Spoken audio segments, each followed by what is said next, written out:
में रमण करना बंद कर देंगे क्या?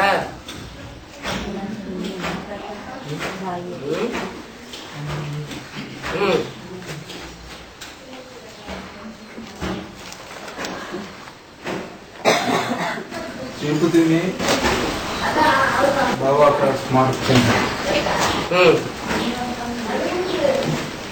बाबा पहले आया, 3 मूर्ति बाबा के साथ आया। तिरुपति में, तिरुपति को कलियुग वैकुंठ कहा। मानो इधर बाबा के साथ श्रीदेवी है और वैष्णवी देवी, फिर जगदम्बा भी है पद्मावती का नाम से। तो तिरुपति में, तिरुपति है वर्ल्ड फेमस। ऐसा बनने का 3 चैतन्य मूर्ति इधर भी तिरुपति में भी मौजूद है। एक जगदम्बा, श्रीदेवी, पद्मावती, एक श्रीदेवी और एक स्वयं बाप। तो तिरुपति के वर्ल्ड फेमस बनने का ये 3 मूर्ति यादगार इधर मौजूद है। तो यही कारण में ये तिरुपति का ऐसा आभो बन गया है।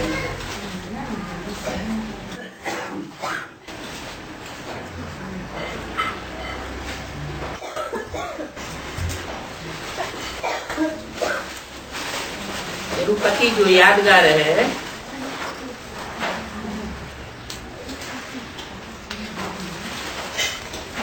वो भक्ति मार्ग का जड़ यादगार है। क्या भक्ति मार्ग में होता है जड़ और ज्ञान मार्ग में होता है चैतन्य। जो जड़ है उस जड़ के रहस्य को चैतन्य में समझा जाता है। जड़ तो पार्ट नहीं बजाता, पार्ट कौन बजाता है? चैतन्य पार्ट बजाता है। तो चैतन्य जो पार्ट बजाता है, उन 3 मूर्तियों के पार्ट को समझना है।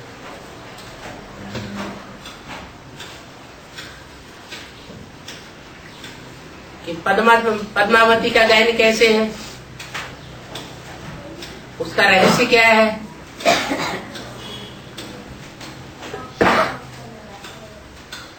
श्रीदेवी का गायन कैसे है, उसका रहस्य क्या है, और श्रीदेवी और पद्मावती दोनों का जो पति है,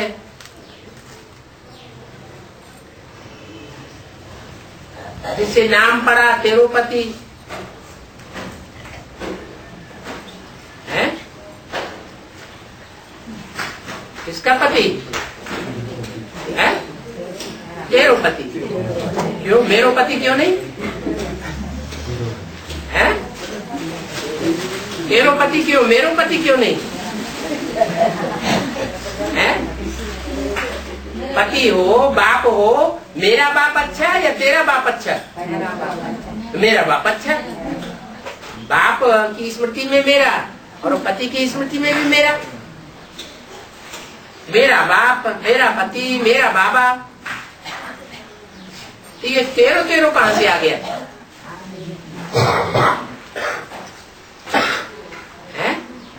ये ज्ञान मार्ग की बात है या भक्ति मार्ग की बात है? भक्ति मार्ग की बात है तेरा और ज्ञान मार्ग की बात है मेरा। हाँ, इतना कहें कि मेरा सो तेरा, जो मेरा है सो तेरा है, तो भी अच्छा। लेकिन झगड़ा तेरा है, मेरा नहीं। तेरा है, मेरा नहीं, दोनों का झगड़ा हुआ।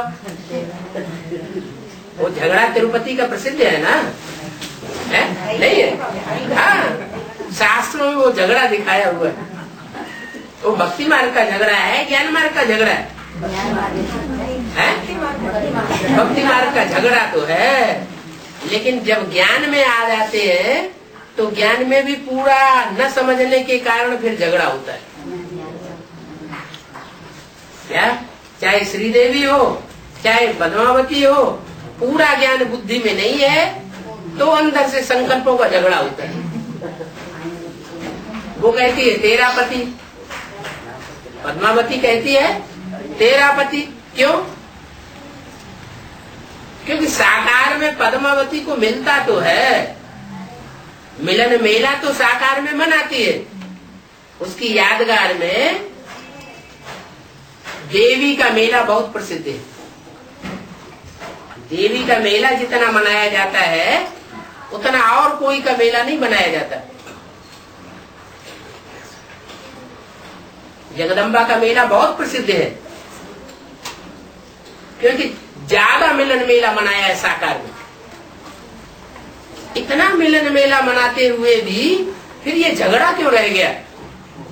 तेरो पति, फिर तो फकुर होना चाहिए मेरो पति।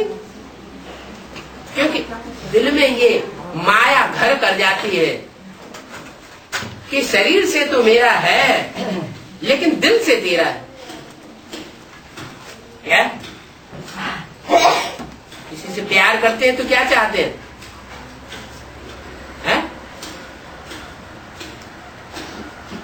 दिल जीतना चाहते हैं या शरीर जीतना चाहते हैं? दिल जीतना चाहते हैं। और दिल्ली का तो नाम ही क्या है? दिल्ली।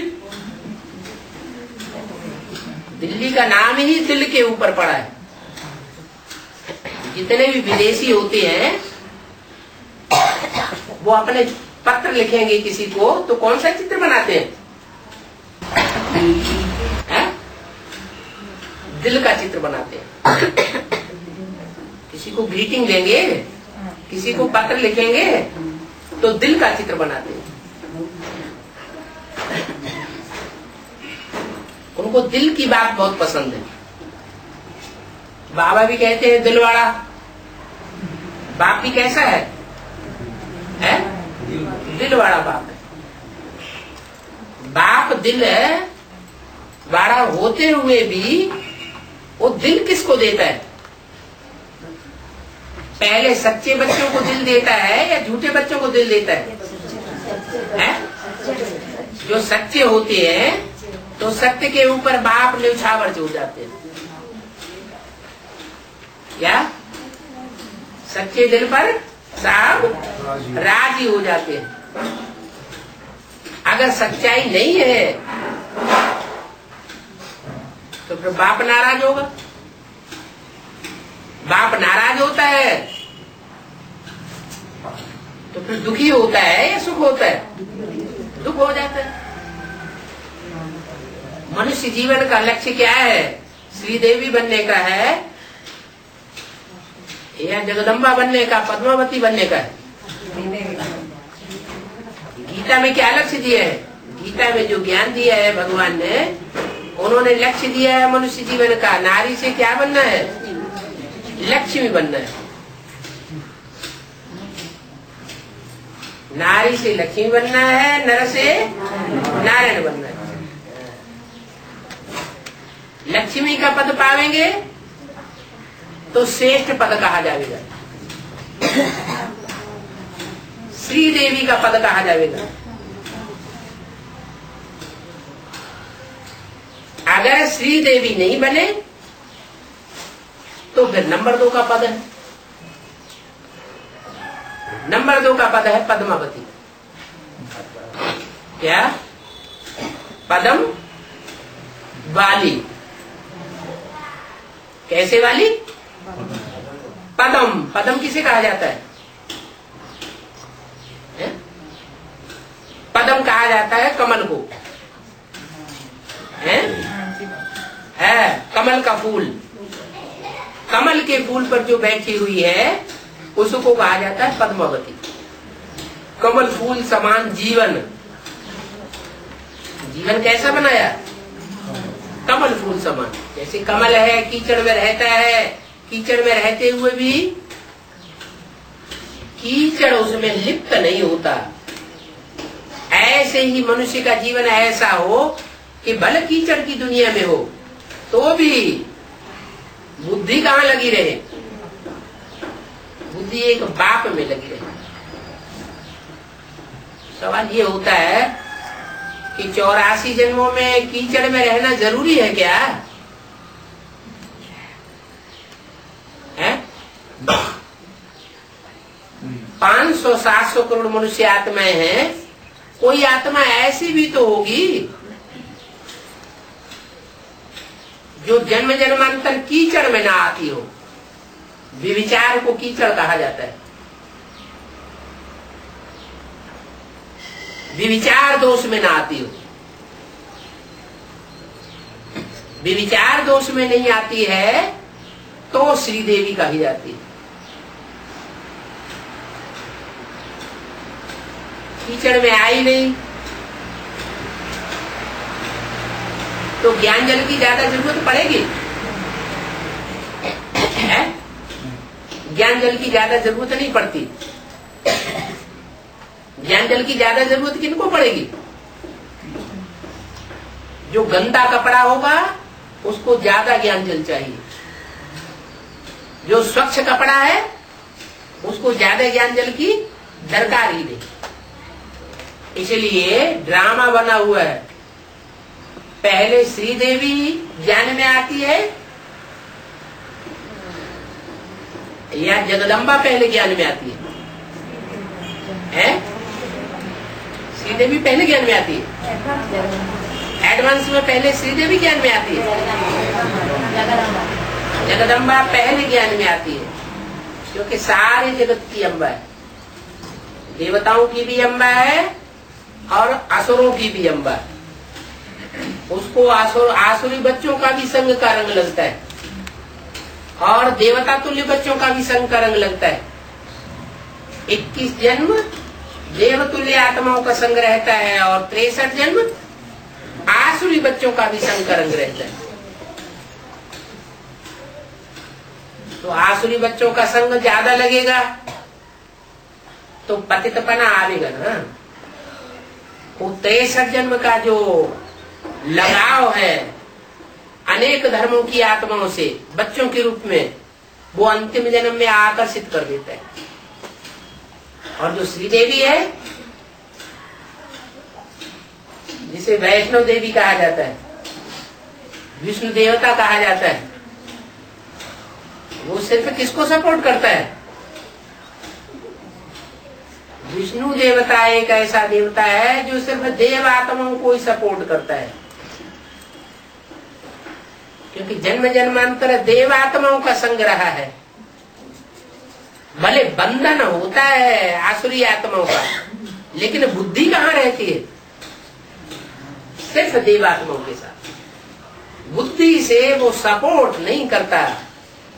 जब सपोर्ट ही नहीं करेगा तो अनेक जन्म जो हिसाब किताब बंधेगा वो किसके साथ बंधेगा? हैं?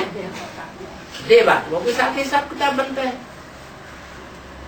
तो भले संगम युग में बाप पतित बच्चों से पहले मिलते हैं, जो जन्म जन्मांतर के पतित हैं उनसे मिलते हैं साकार में। तुम संग खाऊं, तुम संग बैठूं, तुम संग सोऊं, तुम संग श्वासोश्वास साथ निभाऊं।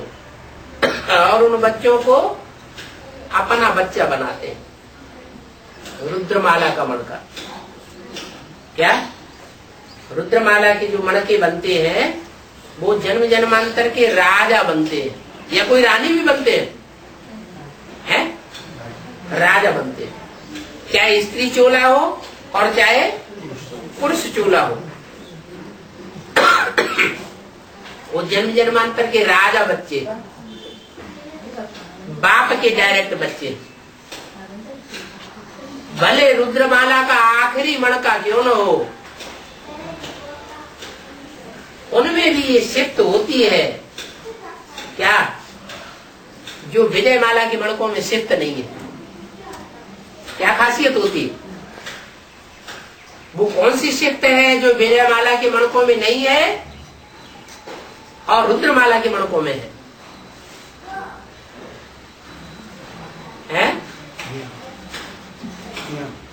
बाप की पहचान। बाप की पहचान, रुद्रमाला के जो बच्चे हैं वो बाप को पहले पहचानते हैं और विजयमाला के बच्चे बाप को नहीं पहचानते। वो विजयमाला है भारत माता की औलाद। किसकी औलाद है? भारत माता की औलाद। और रुद्रमाला है विश्व पिता की औलाद। जो विश्व पिता है उसकी औलाद बनते हैं रुद्रमाला के मणके। उनमें आखिरी मणका है जगदम्बा। आखिरी मणका होते हुए भी उसमें ये शिफ्ट है कि वो बाप को पहले पहचान लेती, परंतु पूरी इतनी निभा नहीं पाती है। आज से अंत तक माया के चंबे में आ जाते हैं। जितने भी रुद्रमाला के मणके सारे ही रुद्रमाला माया के चंबे में आ जाते हैं। इसलिए बोला है कि रुद्रमाला बनती तो पहले है, लेकिन जब नई दुनिया बनती है, विजयमाला बनती है, तो विजयमाला में रुद्रमाला के मणकों को बाद में पिरोया जाना पड़ता है। रुद्रमाला पहले तैयार नहीं होती। पहले रुद्रमाला वो विजयमाला पहले तैयार नहीं होती, बाद में तैयार होती है। और विजयमाला पहले तैयार, वो रुद्रमाला पहले तैयार हो जाती है। फिर भी रुद्रमाला के मणकों को इंतजार करना पड़ता है। किस बात के लिए? विजयमाला में पिरोए जाने के लिए। क्यों इंतजार करना पड़ता है? क्योंकि नंबरवार पुरुषार्थी है। बाप की पहचान में नंबरवार हो जाते हैं। पूरा पूरा नहीं पहचानते हैं तो ये हाल होता है। जैसे मुरली में बोला, मेरे साथ रहने वाले बच्चे मेरे को नहीं पहचान पाते। रहते हैं मेरे साथ, खाते हैं, सोते हैं, श्वासों श्वास साथ निभाते हैं, खेलते हैं, साथ ही साथ जाने वाले भी हैं, लेकिन फिर भी पूरा न पहचान पाने के कारण दुर्गति में जाते हैं। इसलिए मुरली में बोला है कि अगर बाप को याद नहीं किया, औरों को भी बीच में याद किया, तो हो सकता है सदगति के बजाय और ही इसी जीवन में क्या हो जाए? दुर्गति हो जाए।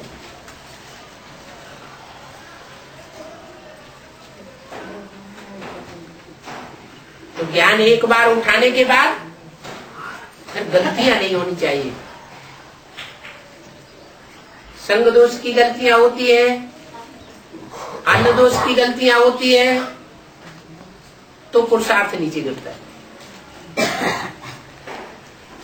ये तीन आत्माओं का विशेष है, संगम दिखाया हुआ है तिरुपति में। क्या? एक है शांति धाम का हेड, एक है सुखधाम का हेड, और एक है दुखधाम का हेड।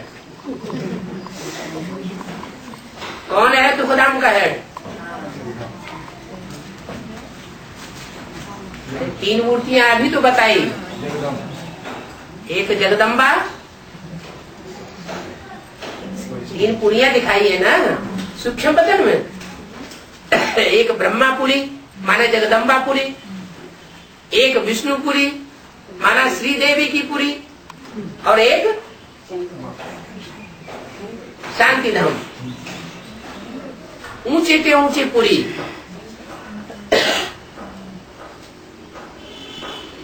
जहाँ बाप बैठा हुआ दिखाया गया। तो ये तीनों पुरियों को इकट्ठा कर दिया है तिरुपति में।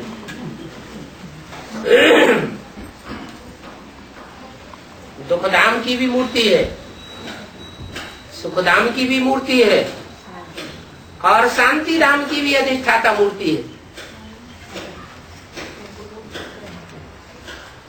तीनों मूर्तियों का अपना अपना रहस्य है। बुद्धि कहाँ लगाना है? न दुखधाम में बुद्धि लगाना है, क्योंकि जाना है पहले शांति धाम, न कि सीधे सुखधाम में पहुंच जाएंगे। वाया शांति धाम सुखधाम पहुंचेंगे तो जो बाप के नजदीक पहले पहुंचेंगे,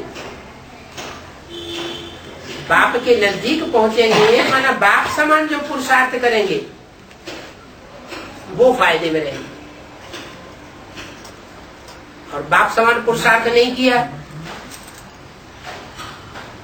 कहीं न कहीं हिलकते रहे, कहीं न कहीं अटैचमेंट में आते रहे, या दूसरों की बात मानते रहे, दूसरों के प्रभाव में आते रहे, दूसरों की प्रजा बनते रहे,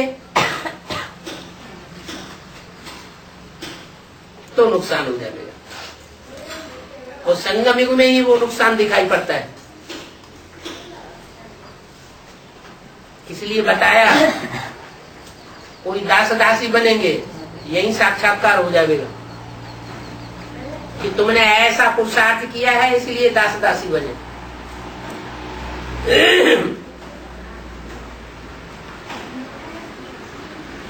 तुलसी को भी महारानी कहा जाता है और लक्ष्मी को भी महारानी कहा जाता है। भल तुलसी दो प्रकार की दिखाई गई है। एक तुलसी है जो जंगल में रहती है, जंगल में पनपती है। एक तुलसी है जो आंगन में रहती है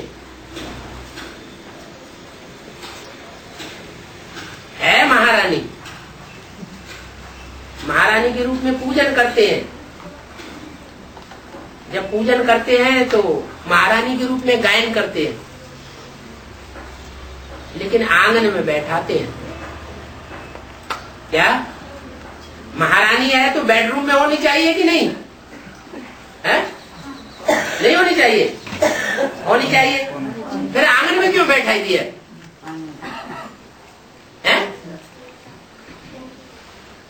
आंगन में इसलिए बैठाई दिया कि थोड़ा सा कुछ न कुछ बेवफाई हो गई। पत्नी के संबंध में वफादार होना चाहिए। 4 संबंध बताए ना। कौन कौन से 4 संबंध?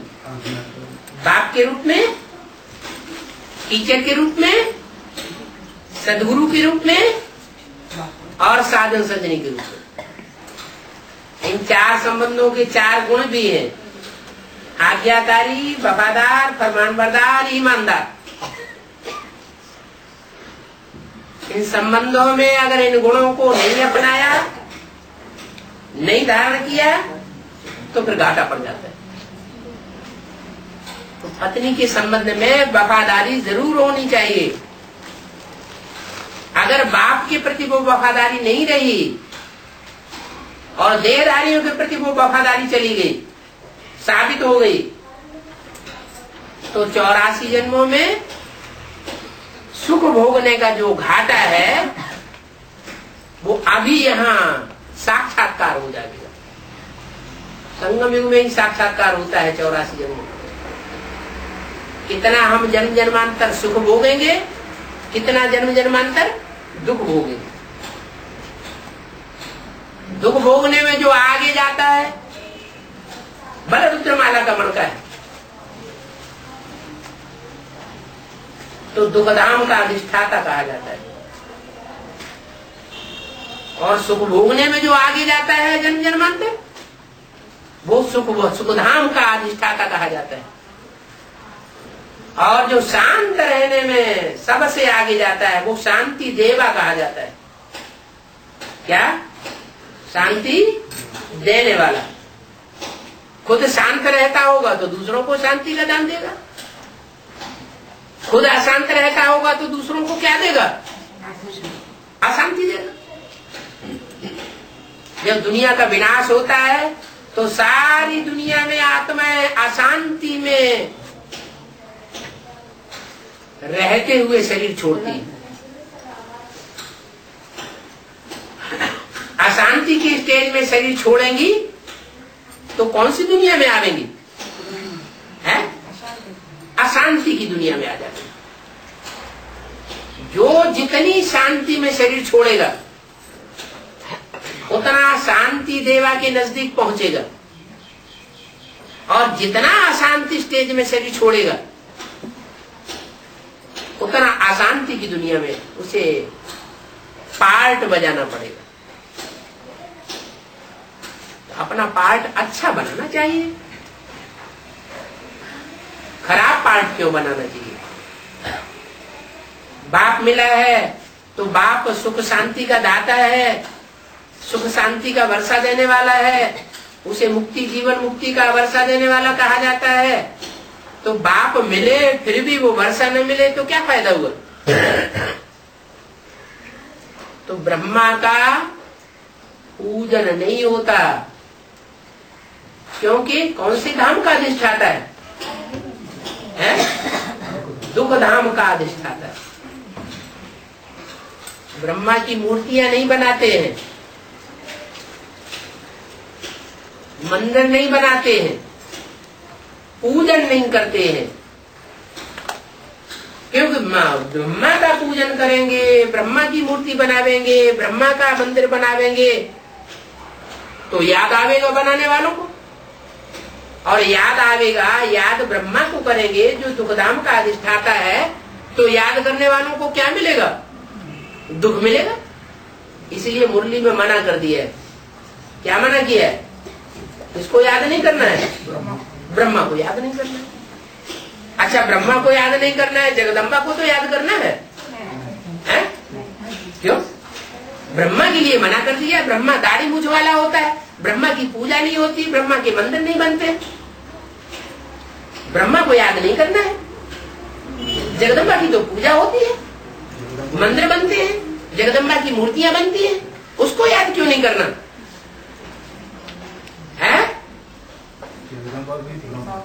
नहीं, जगदम्बा के लिए भी बोला है, चाहे कोई भी देवी हो, अगर जगदम्बा के साथ है, जगत पिता नहीं है, क्या सिंगल जगदम्बा है, जगत पिता साथ में नहीं है, प्रवृत्ति मार्ग देखने में नहीं आता है,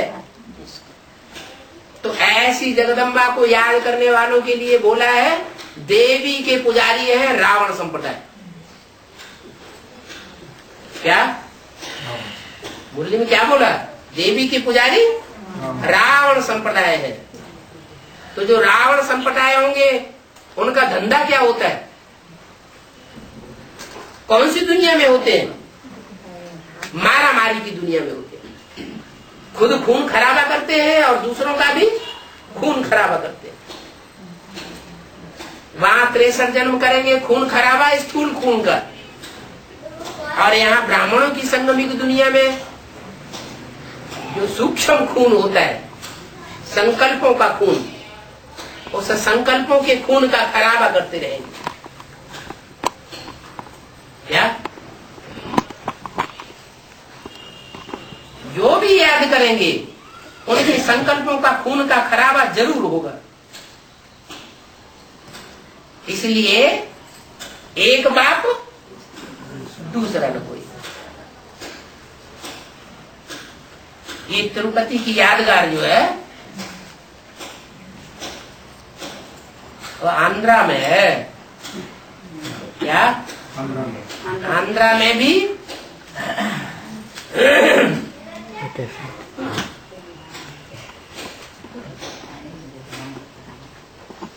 आंध्रा के सर पर कौन बैठा हुआ है?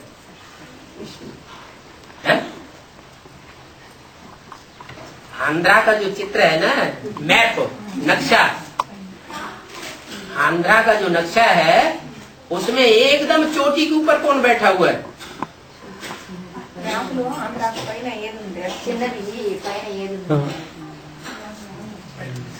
हाँ जी, आंध्रा के मैप में जो चोटी है चोटी तो पतली से पतली जाती है ऊपर, है? आकाश में है। हाँ, तो चोटी के ऊपर कौन है? कौन सा मंदिर है खास? है?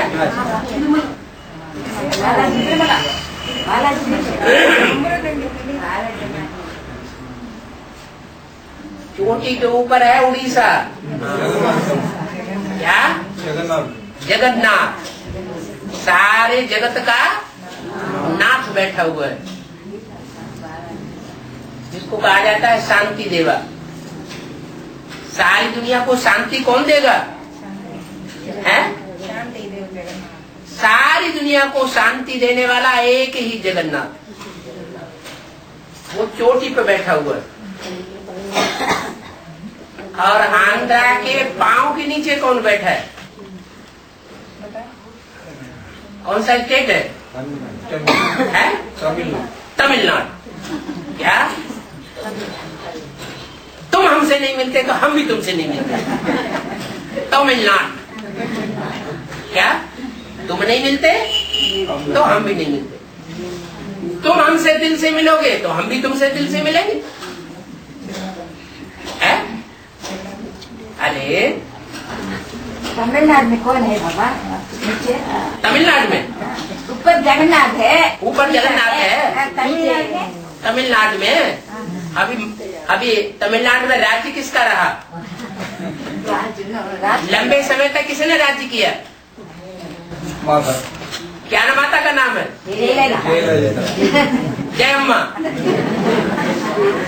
क्या? वो भी गई करना लेके आ गया। चलो आ गया, थोड़े समय के लिए आ गया ना। बहुत साल कर दिया। ज्यादा लंबे समय तक राज्य किसने किया? जयललिता ने किया ना, जयम्मा ने राज्य किया ना। जो उड़ान कंपनियां है ना, उड़ान कंपनियां, तमिलनाडु की जो राजधानी है उसका नाम रखा हुआ है मां। क्या? तमिलनाडु की जो राजधानी है उसका पहले नाम था मद्रास। क्या नाम था? मद्रास। कहाँ राज करने वाली है? मड। मड माना क्या है? मड माना क्या? मड माने कीचड़। क्या? मड माना कीचड़। कीचड़ में रास करने वाली राजधानी, उसका नाम पड़ गया मद्रास। हिंदुस्तान की सरकार को ये नाम अच्छा नहीं लगा। क्या? ये नाम ठीक नहीं है। क्या? क्या नाम रखा थे? चेन्नई। नहीं। क्या? क्या हो जाए? नहीं, नई राजधानी हो जाए। एक नई। अगर तमिलनाडु की राजधानी नई हो जाए तो नाम क्या पड़ेगा? है?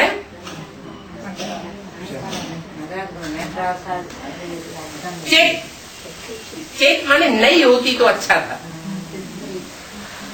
तो नई, जब चेन्नई नाम होता है तो वो नई दिल्ली बन जाती है। जो नई दिल्ली है वही चेन्नई है।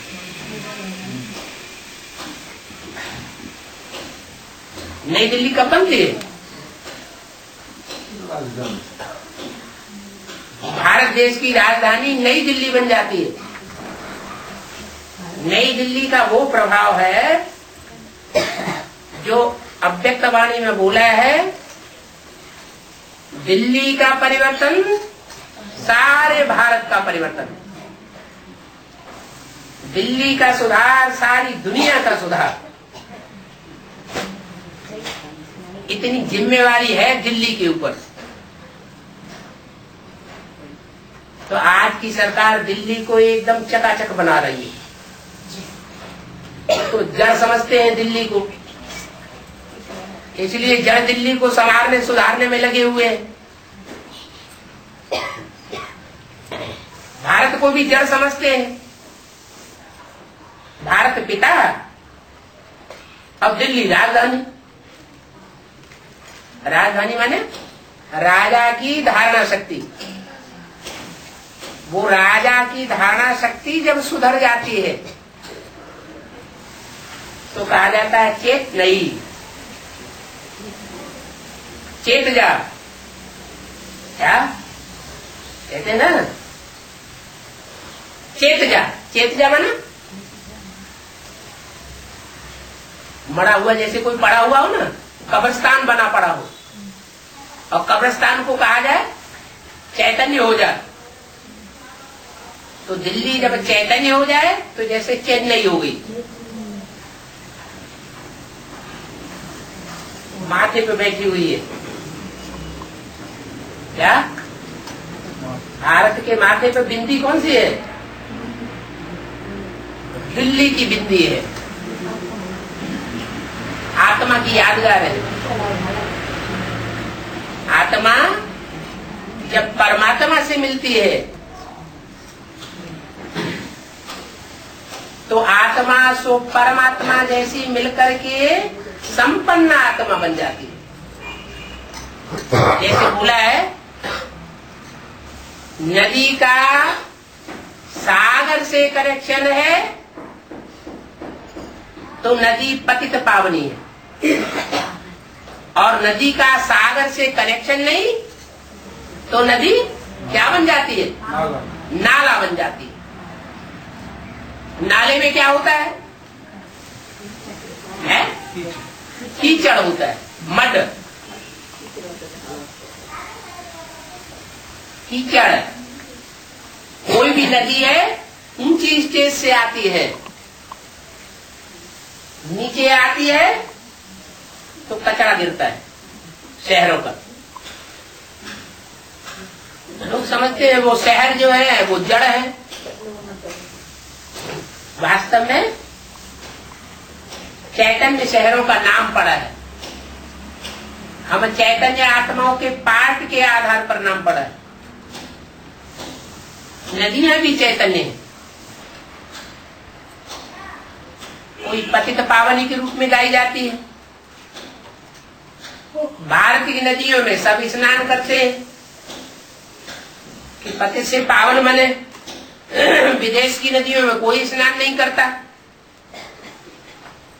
जरूर विदेश की नदियां पतित बनाने वाली है और भारत की नदियां पावन बनाने वाली है। लेकिन कब? जब सागर से कनेक्शन होता है।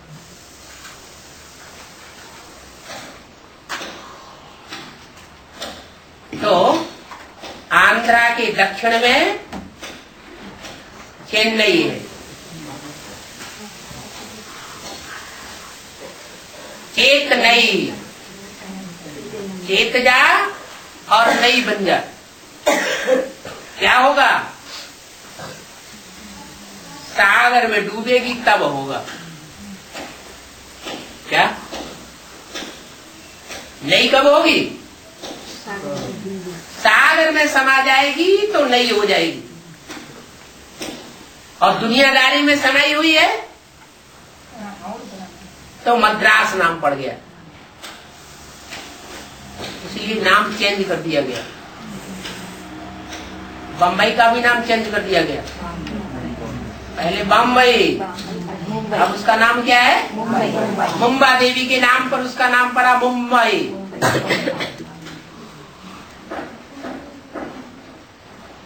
मोम क्या करता है? ये मोमबत्ती है ना, ये क्या करती है? पिघलती है। कड़क है तो पत्थर बुद्धि, और मोम की तरह पिघल जाए तो पत्थर थोड़ी कही जाएगी, नरम दिल कही जाएगी। तो नरम दिल और पत्थर दिल, जो क्रिश्चियंस ने दिल्ली बनाई है, नई दिल्ली, वो सारी लाल पत्थरों की बनाई है।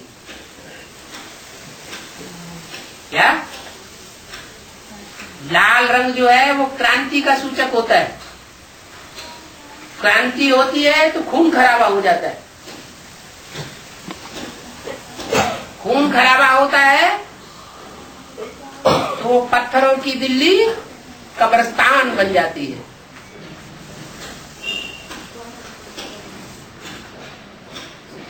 बाप आकर ऐसा ज्ञान देते हैं कि पत्थरों की दिल्ली जो कब्रिस्तान बनी पड़ी होती है उसको परिस्तान बना देते हैं। परिस्तान माना ज्ञान परियों का स्थान। परी क्या करती है? ऊंची स्टेज में उड़ती है। ज्ञान योग के पंखों को धारण करके ऊंची स्टेज में उड़ना माना स्थापना की निमित्त बनना, और ज्ञान योग के पंखों को उतार के फेंक देना माना विनाशकारी बनना।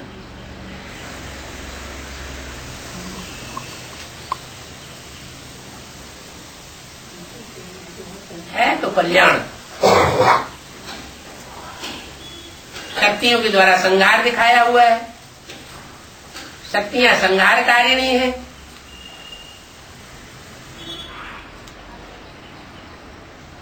ऐसे तो संहारकारिणी देवता कौन गाया हुआ है?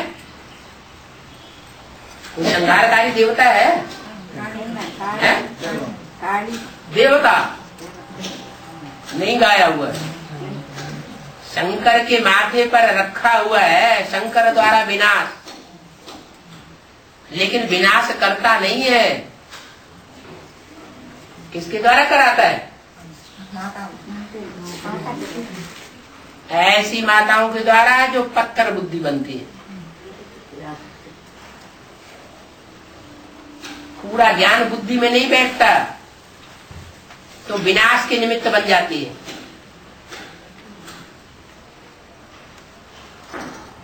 इम्प्योरिटी से होता है विनाश और प्योरिटी से होती है स्थापना। ब्रह्मा द्वारा क्या हुआ? दाढ़ी मूछ वाले ब्रह्मा द्वारा स्थापना हुई, लेकिन स्वर्ग की स्थापना नहीं होती है, क्योंकि स्वर्ग की स्थापना के लिए स्वर्ग का गेट खोलने के लिए माताएं चाहिए।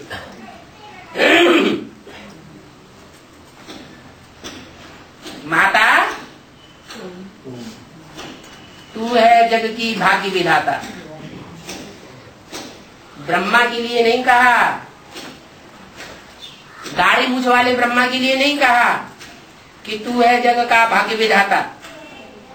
वही ब्रह्मा जब कोई स्त्री चोले में प्रवेश करके पार्ट बजाता है। कैसा पार्ट है?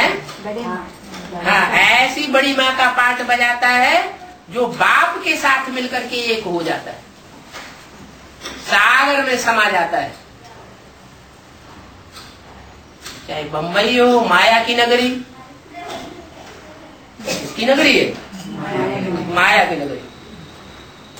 जो माया की नगरी होगी,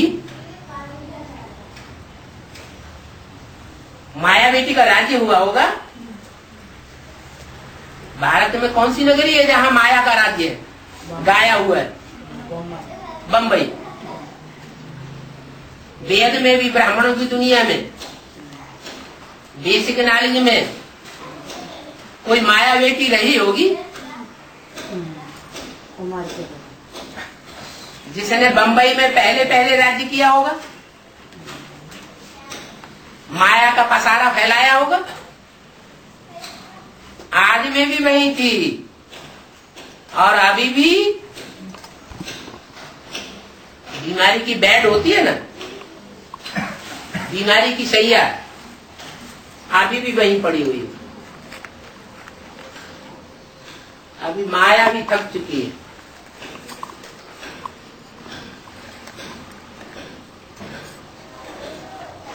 माया खलास होने वाली है।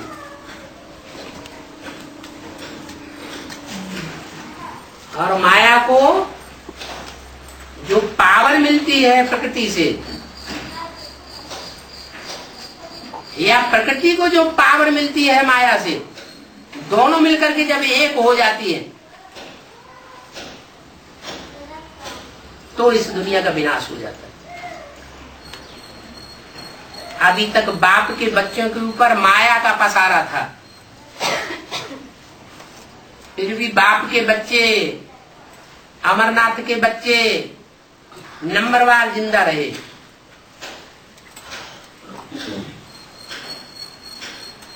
लेकिन माया को जब प्रकृति तामसी का सहयोग मिलता है, प्रकृति दोनों हाथों में झाड़ू लेकर के तैयार खड़ी हो जाती है माया का सहयोग देने के लिए, तो जो नंबरवार पुरुषार्थ करने वाले बाप के बच्चे हैं उनके ऊपर भी असर पड़ जाता है। अमरनाथ के बच्चे भी धराशायी हो जाते हैं।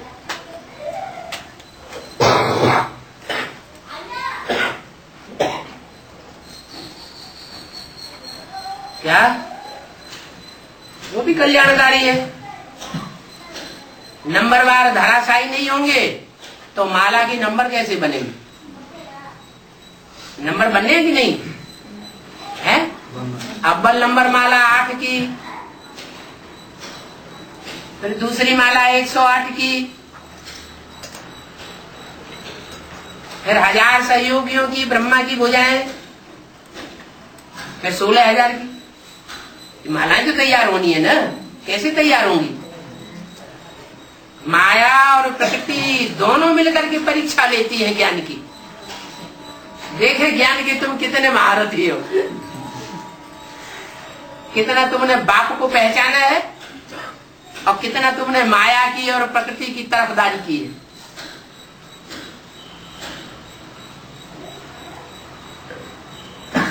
पता तो लगेगा ना।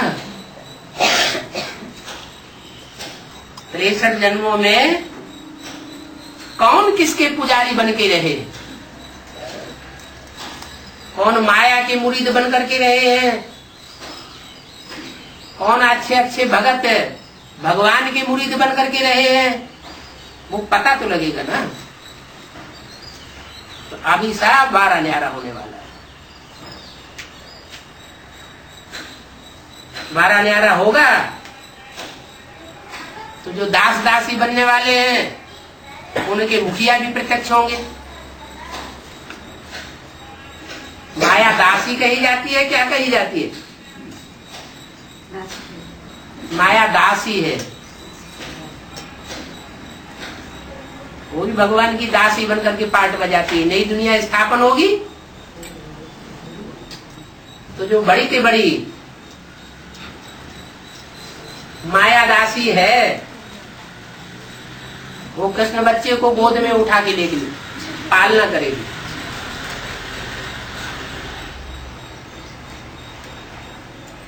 नरक में नहीं पड़ा रहने देगी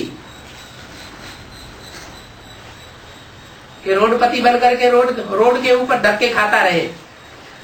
क्या करेगी? माया दासी उसको तख्त से गोद में उठा लेगी। इसलिए बोला है कि जब नई दुनिया बनेगी तो सबसे पहले कौन सरेंडर होगी? माया सरेंडर होगी और प्रकृति भी दासी बन जाएगी। जो प्रकृति अभी दोनों हाथों में झाड़ू लेकर के खड़ी हुई है अपोजिशन करने के लिए, वो भी क्या करेगी? वो अपोजिशन करने की बजाय वो भी प्रकृति दासी बन जाएगी। नई दुनिया में वैकुंठ में भी दासी बन करके रहेगी। इसलिए भक्ति मार्ग में गाया हुआ है मीरा दासी। क्या मीरा माना? शाहजादी। रुद्रमाला में कोई शाहजादा है जो बैगर टू प्रिंस बनता है तो कोई शाहजादी भी तो होगी। कौन है शाहजादी? इसके लिए सिखों में गाया हुआ है राज करेगा खालसा। क्या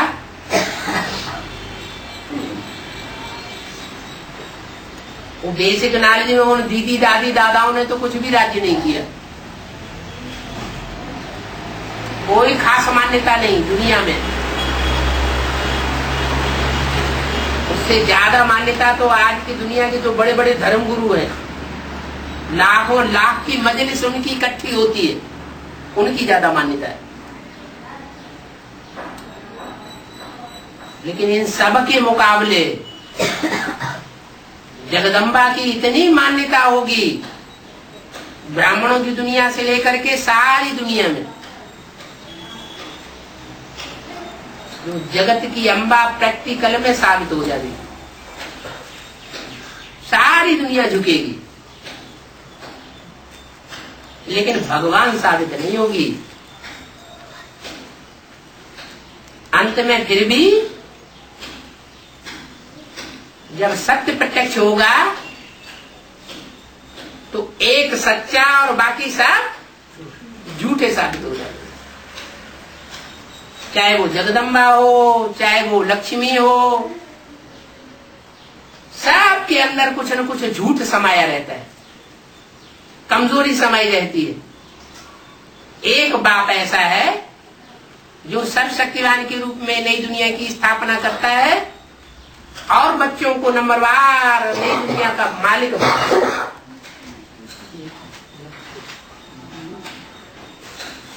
इसलिए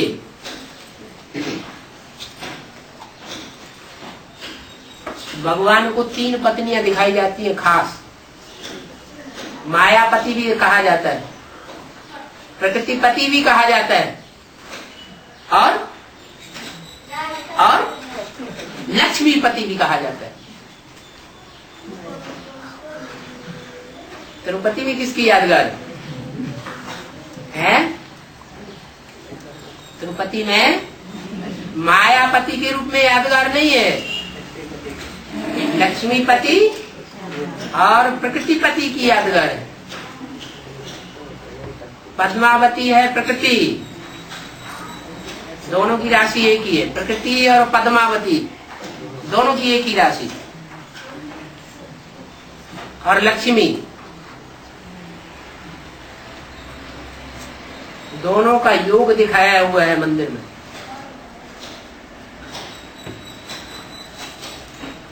दोनों अपने को वियोगी समझती है। किस रूप में?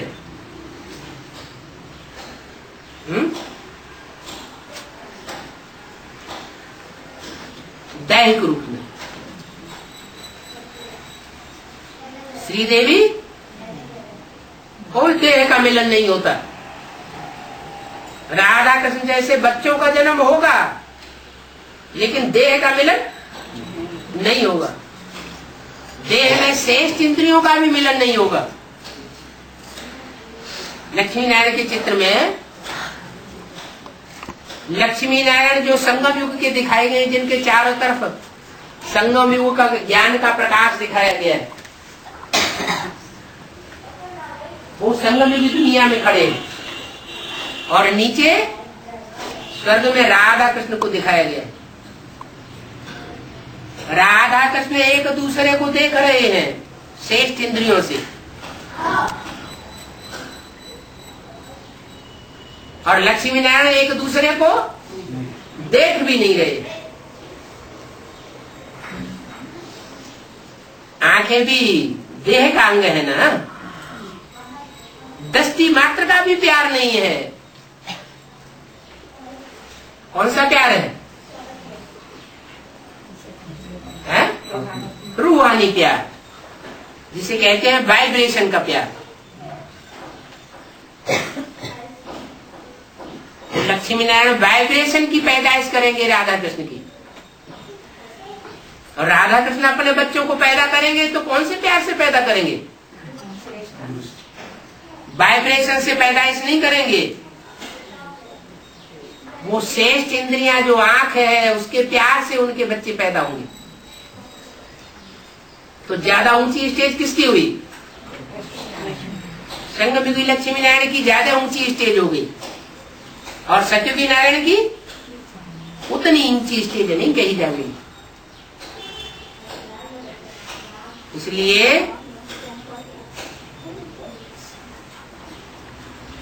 ये नियम बना हुआ है कि फाउंडेशन पक्का करेंगे तो पुरुषार्थ की बिल्डिंग बहुत ऊंची खड़ी हो जाएगी। फाउंडेशन है आत्मा समझने का, अपने को आत्मा समझना, दूसरों को आत्मा समझना, आत्मिक रूप में देखना, आत्मिक रूप में बात करना, आत्मिक रूप में संसर्ग संपर्क में आना, संबंध में आना। जितना जितना आत्मा का फाउंडेशन पक्का होगा उतना उतना ऊंची अवस्था बनेगी।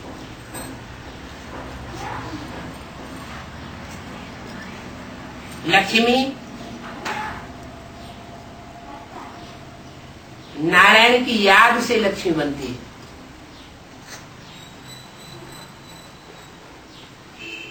सबसे अच्छा पुरुषार्थ कौन सा है? नारायण को याद करना सबसे अच्छा और सहज पुरुषार्थ है। पहचाना होगा तभी तो याद करेगी। अगर पहचाना नहीं होगा तो याद कैसे करेगी?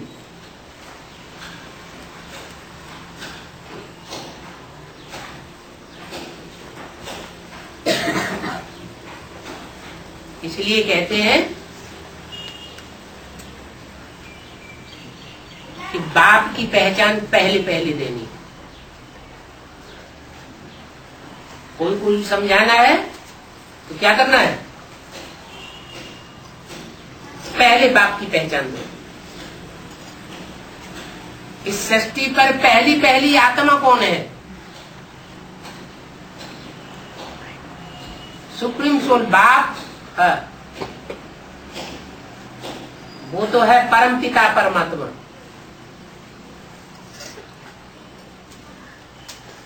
सुप्रीम सोल है, उसकी तो सुपरमेसी है आत्मिक स्थिति में। लेकिन नेक्स्ट टू गॉड कौन है? पहली आत्मा कौन? प्रजापिता या कृष्ण पहली आत्मा? नहीं, कृष्ण सतयुग का पहला प्रिंस होगा, लेकिन इस सृष्टि की पहली आत्मा नहीं है। सतयुग का जो कृष्ण होगा उससे पहले 4.5 लाख आत्माओं की और लंबी लिस्ट है। उसके बाद उसका नंबर है आत्मिक स्थिति धारण करने का। और 4.5 लाख में भी अव्वल नंबर उसको कहा जाता अलफ। शिव है ज्योति बिंदु और अलफ है बाप, जो मनुष्य सृष्टि का बाप कहा जाता है। ओम शांति।